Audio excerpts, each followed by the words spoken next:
Assalamu alaikum and welcome to all friends of sport. My name is Muhammad Al Sahim. I am 9 years old from the Kingdom of Saudi Arabia. What a pleasure to be with you all today. My name is Abdullah Snedi. I am 9 years old, also from the Kingdom. Thank you for joining us for the UTS World Virtual Youth Festival 2021 session, where today we will delve into the world of Tokyo 2020.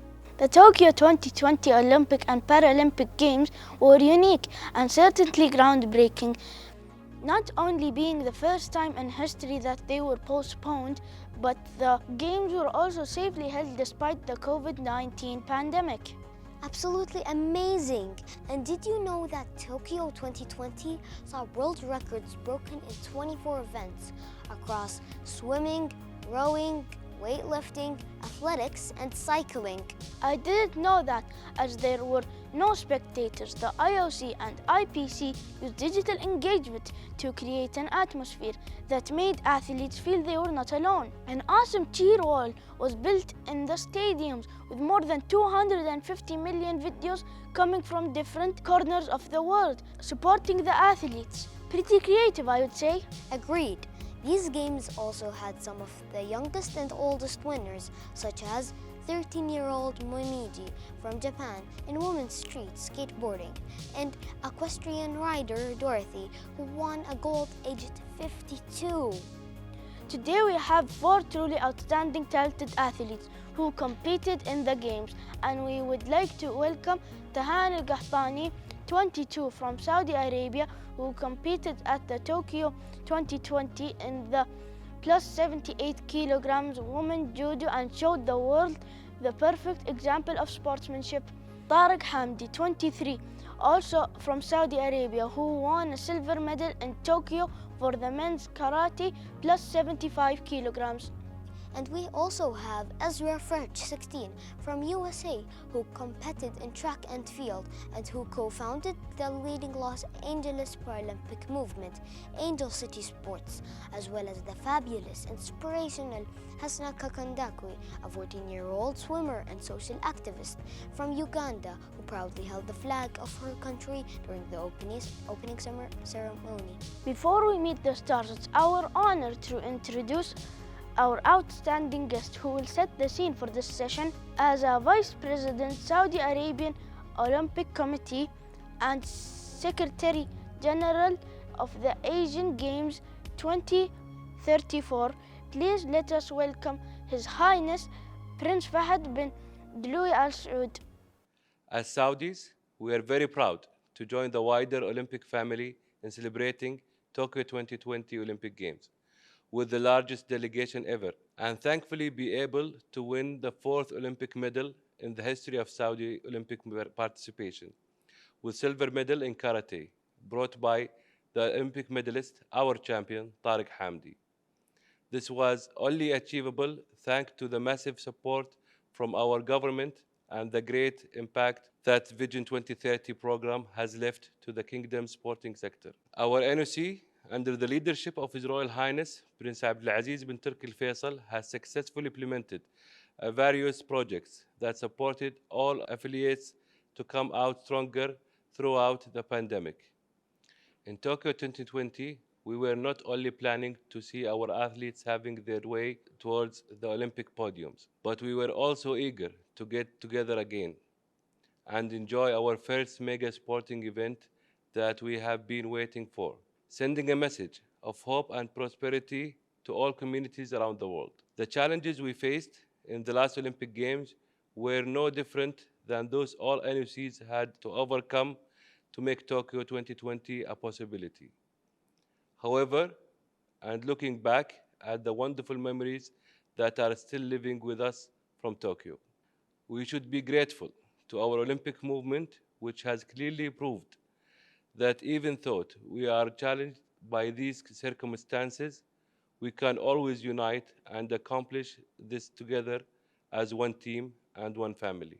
We have learned a lot from this experience, from astonishing planning and delivering capabilities that the Tokyo 2020 Organizing Committee has shown, to the generous hospitality of the Japanese people, and the overwhelming feeling of solidarity and togetherness that increased our learning curve, especially that we are currently preparing to host the 22nd Asian Games Riyadh 2034. As we always have the passion to discuss our experience in the past Olympic Games, I cannot express our excitement to welcome all of you in Saudi Arabia, as it's the home of plenty of sporting events building up to the Asian Games Riyadh 2034. We are sincerely looking forward to receiving all of you. Please stay safe and enjoy the rest of the great festival. Your Royal Highness, as ever when you speak, your words touch us all. Thank you for sharing the power that sport has to change lives. And now, let us begin by asking a question I have been wanting to ask. Tariq, as you stood with HRH Prince Abdulaziz bin Turki Al Faisal, the Saudi Arabian Olympic Committee President, how did it feel? What did it mean to bring home an Olympic medal to the Kingdom of Saudi Arabia? في البداية أشكر صاحب السمو الملكي الأمير عبد العزيز بن تركي الفيصل وسمو نائب الأمير فهد بن جلوي على دعمهم واهتمامهم وحرصهم الكبير في الرياضة السعودية والرياضيين. للأمانة دعمهم وتشجيعهم حافز ودعم جدا كبير لنا، وخلينا إن شاء الله نحقق المزيد من الإنجازات وأن نكون في المراتب الأولى بإذن الله. كما أشكر الاتحاد السعودي للكاراتيه ممثل بالدكتور مشرف الشهري على اهتمامهم الكبير بجميع التفاصيل، سواء في نجاح المعسكر أو في المستوى اللي ظهرنا فيه في طوكيو. إن شاء الله مزيد من الإنجازات. أشعر بالفخر بتحقيق ميدالية أولمبية للمملكة العربية السعودية في رياضة الكاراتيه، كون أن هذه أول مشاركة لرياضة الكاراتيه في الأولمبياد، ونطمح بإذن الله بالمزيد من الإنجازات. Honestly, I can only imagine what it felt like, and you made us all so proud. We are still celebrating. Tahani, I'm so excited to introduce you. After your debut at Tokyo Olympic Games, can you share with us, as a young female athlete, inspiring many young girls, including myself, to try martial arts? What motivates you? Why are you so passionate about judo? بدعم سمو سيدي ولي العهد الأمير محمد بن سلمان، وحماس وإلهام سمو الأميرة ريما ودعمها الدائم للسعوديات في جميع الرياضات، وهو ما يحفزني ويلهمني. Thanks for sharing with us. As I mentioned, because of you, I started martial arts. It isn't easy, but it's a challenge. I am enjoying building strength, fitness, and I get to show off at home. Seeing you reach the top shows me I could too. Ezra, you are definitely keeping busy. When you aren't on the field yourself, you're advocating for inclusion, and we loved your article in Teen Vogue. Tokyo 2020 was your first Paralympic Games. What do you feel was your biggest challenge and your biggest moment of success participating at Tokyo 2020? Tokyo was my first Paralympic Games. It was a Paralympic Games I had been looking forward to for a very long time. So there was so much going on in my head. I was so excited to be there. If I had to break it down and explain a success and then explain a challenge, I would say that my challenge in Tokyo was the weather.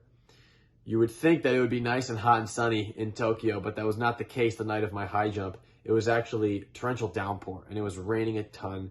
There was puddles all over the track, and living in beautiful, sunny Los Angeles, I had never really dealt with the rain very much when I was training. So I never high jumped in the rain. I never ran in the rain before. And it was difficult. Threw me off my game a little bit. Took some time to get adjusted to the rain. I was stepping in these big puddles.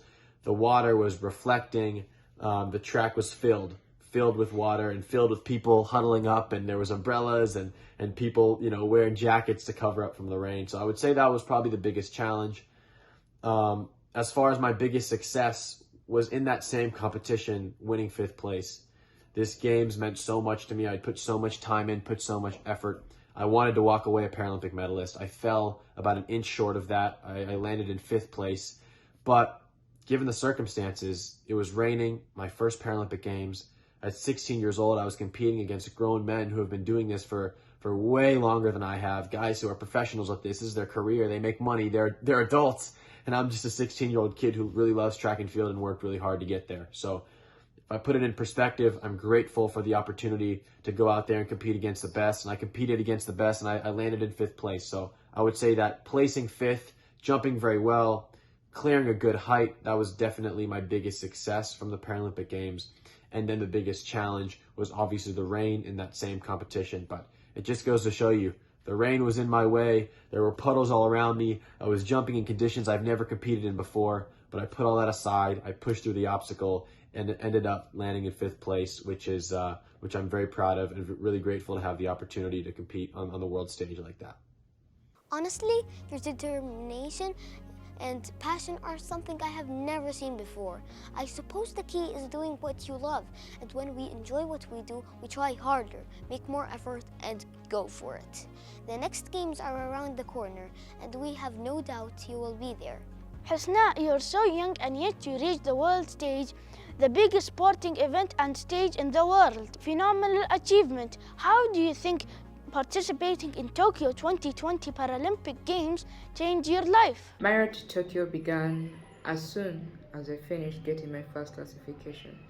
And throughout that journey, I have learned so many lessons. One, as the saying goes, disability is not inability. I had to learn how to do some certain things that I would see people who are able-bodied do and maybe think I couldn't, but then I tried them and ended up becoming really good at them, or even better than the people who have both limbs. Seeing myself do things like that freely and also do them without any fear also taught me something else. I wouldn't be where I am right now without hard work and determination. I have been through so many obstacles that have led me to maybe stop swimming for a while, that time when I was discriminated, and maybe even lose confidence in myself at times. That, I would say, is my biggest lesson, being that hardworking and determination leads you to achieve most of your goals. The third one is I really have to share my story with the rest of the world and inspire fellow people with disabilities around the world to follow their dreams and not be afraid of the way they look or of who they are, because only one person sees you for who you are, and that's yourself, and you have to believe in yourself so that others can find the courage to believe in you. From my experience, I really didn't believe in myself much at the beginning. I would only, go into the pool, make sure I hide my hand. But my mom reminded me that hiding my hand is pointless, and then I grew to just believe in myself, stop hiding my hand, and just be who I am. So I will always carry those three main lessons throughout my journey, and I look forward to the rest of my journey. I can't imagine your life will never be the same after this event. With everything positive happening in your life, the only way is up. Tahani, as I mentioned you before, you showed the world true sportsmanship. You demonstrated fair play, non-discrimination, respect and excellence during your time at Tokyo 2020. You are a phenomenal international judoka, having represented the Kingdom of Saudi Arabia at Tokyo 2020 Olympic Games. You personally experienced an unexpected moment in sports history through your approach to fair play and through the Kingdom of Saudi Arabia's policies on sportsmanship. In your match against Israel, what were your thoughts? بصراحة ما فكرت بجنسية اللاعبة اللي واجهتها كثر ما فكرت بمستواها الفني لأنها تصنف من 20 عالمياً. كان تفكيري إني كيف أمثل منتخبي بأفضل صورة كلاعبة جودو سعودية. We truly respect and look up to you for making the decision to listen to your own voice and make your own decisions. The Olympic movement and certainly the world regards your actions with utmost respect and shows how sport continues to transcend politics. Ezra, we have heard from Tahani about what she has faced during the Olympics and her approach as an athlete. Can you describe your journey to the Games and what you felt helped and supported you most along the way? My journey to the Games was filled with trefs and crofts. It was all over the place. There was so much going on. There was so much to do. And I felt like there was so little time as it was coming up so quickly. But ultimately, the journey to the Paralympics and that final run up to the Games was something I'll never forget. There were so many moments where I was all over the place, so many times where I didn't feel like I was going to perform the way I wanted to, or things weren't going the way I had expected. But no matter what, I kept pushing through. I kept my head down. I kept working hard and trusting in the process. I trusted that it would all work out. I trusted that the time that I put in, the sacrifice that I gave to this sport would all pay off in the end, and it did. And it did in a very major way. But what the run up to the games was really difficult for me is because I demand so much out of myself. A lot of athletes are content with being mediocre or content with being average and just making the team. I never wanted to just make the team. I always wanted to make the team and compete for a medal. That was the goal. That was the dream. And I was never going to be a person who, once I made the team, was settling for mediocrity and being happy just to be a part of the U.S. team. Sure, I was grateful. Was I honored to be a part of the U.S. team? Of course. But did I want more? Of course. That's what it's always been. It's always been about accomplishing something great, accomplishing something that very few people have ever been able to do. And I know that greatness has a cost. And that cost for me in many moments was a little bit of my mental health and, you know, maybe my mental sanity, because I did lose my mind on this. There were so many nights where I was just going over it in my head and things weren't going my way and I was frustrated and I was angry. I couldn't get things to click. I was overthinking it. I was all over the place. And really what it was my parents and my family who held me down, helped me, you know, figure out my priorities, figure out what I needed to focus on and not worry about all the external things that were playing an impact.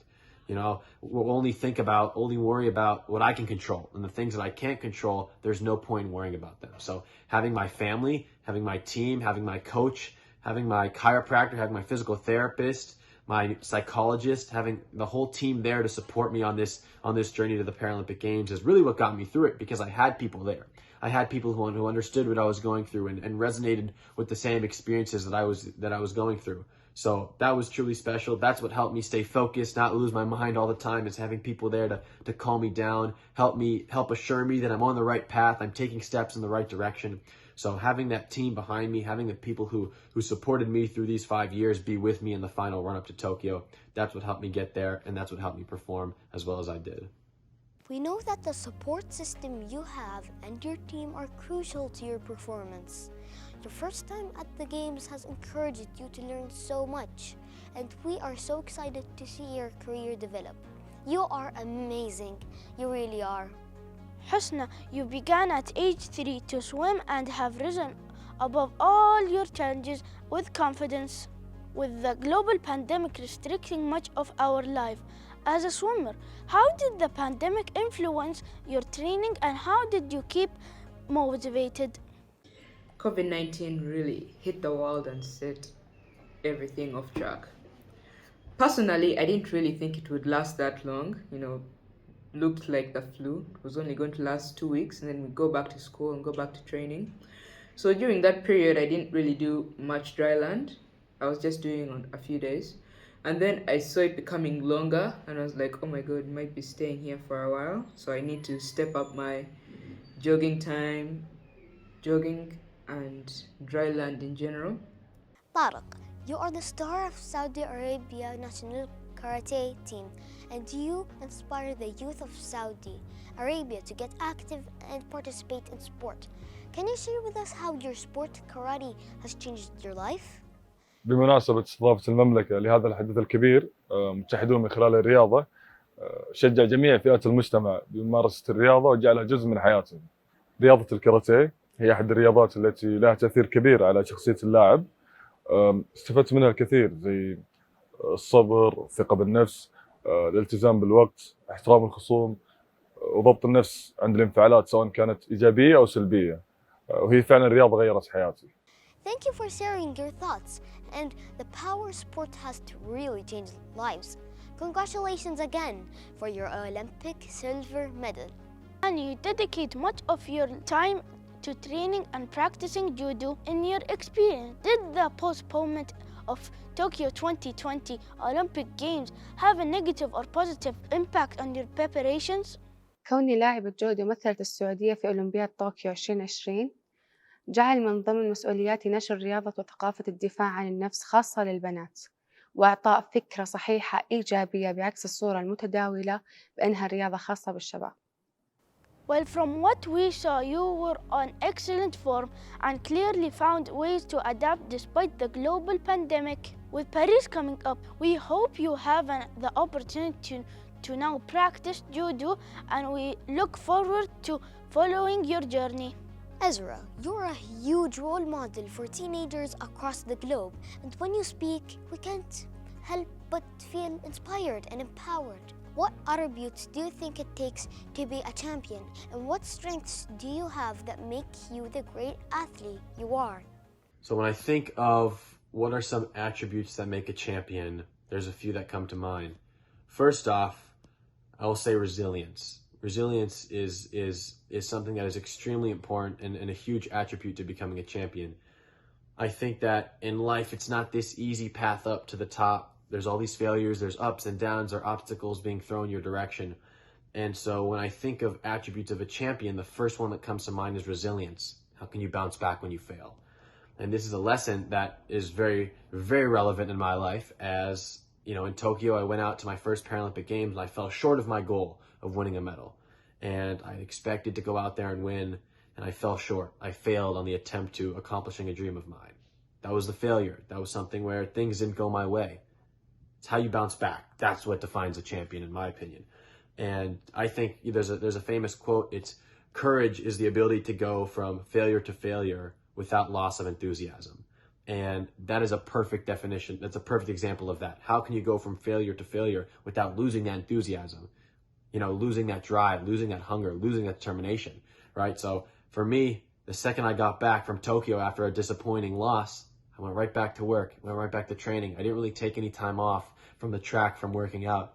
So the way, the attributes that I truly think define a champion, I would say the number one attribute is resilience. How many times can you fail and get back up, get knocked down, get back up, get knocked down, get back up? Because ultimately, a winner is just someone who failed, who tried again, right? So if we keep trying, we keep pushing through regardless of the circumstances, what happened, whether we fail or we don't fail. I think that resilience is definitely the number one attribute to becoming a champion. What was the other part of the question? Attributes that make you, well, it says you're a role model, but make athletes make you make a champion or make you great. Make you great at what you do. For me, what I think makes me great at what I do, and I don't love to just say that I'm great at what I do because it sounds a little bit arrogant. But you know, a lot of people have come up to me and said, you know, you're so talented, man. You're so gifted. You're so lucky you're able to do this and whatnot. And honestly, I'm not gifted. I am not some genetic freak. I'm not some natural talent that was gifted with the ability to run super fast or jump super high and far. I love the sport and I work really hard. And that's it. There's no secret sauce. There's no secret remedy. I don't have some crazy genetics. I'm a kid who loves to run. I'm a kid who loves to jump, who fell in love with this sport and then gave everything I had. I sacrificed so much to be in Tokyo. I sacrificed so much to be in the position that I was in. And this is just the beginning. So there is no special sauce. There's not some certain attribute that I have that others don't, or some, you know, physical ability that I was born with that other people don't. None of that. Hard work. I put the time in. I sacrificed, did everything I possibly could have. I gave my all to the sport, and the sport rewarded me with a chance to compete at the Paralympic Games. So that's what it is. And as well, going back to the attributes of a champion, it's just how are you able to bounce back? How hard can you work? Because ultimately, we are capable of anything if we put in the time, we put in the work. We're all equals as human beings. So for me personally, I knew I had a dream, gave everything I had to it, sacrificed as much as I can, and put my life into it. So there's no secret sauce. There's no magic attribute that I have. It's just the ability to put my head down and go after my goals in a way that, you know, other people aren't. To be honest, I was so excited at this opportunity because I just think you are amazing. Your confidence, character, approach to sports, and your heart to give back to others. Keep doing what you do best. We all support you each step of the way. Husna, as the youngest Paralympian at Tokyo 2020, what have been 3 of the biggest lessons you learned on your road to Tokyo? Financially, nothing has changed. People may think I'm rich now that I've been at the Paralympic Games, but I'm not. I'm still looking for financial support towards my career. Secondly, I am honored to officially be called a Paralympian. Before, they would always introduce me as Uganda's female Paralympian, but that just wouldn't feel right. But now I feel worthy of the title, and I'm just very, very happy to be called a Paralympian. And that has really, really changed my life, because now I feel, like I said, I could touch the sky. Last but not least, I feel I'm seen as a useful person in the community because my main reason for going for the Paralympic Games was to inspire people with or without disabilities around the world, and more especially in Africa. Husna, thanks so much for giving us an inside look into your steps toward Tokyo.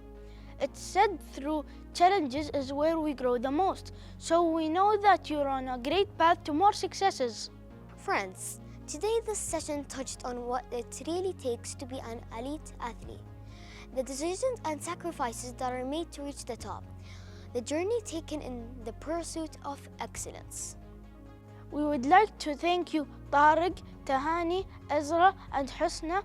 May we all continue to be united through sports toward achieving our dreams and doing so by making decisions that benefit not just ourselves but the world.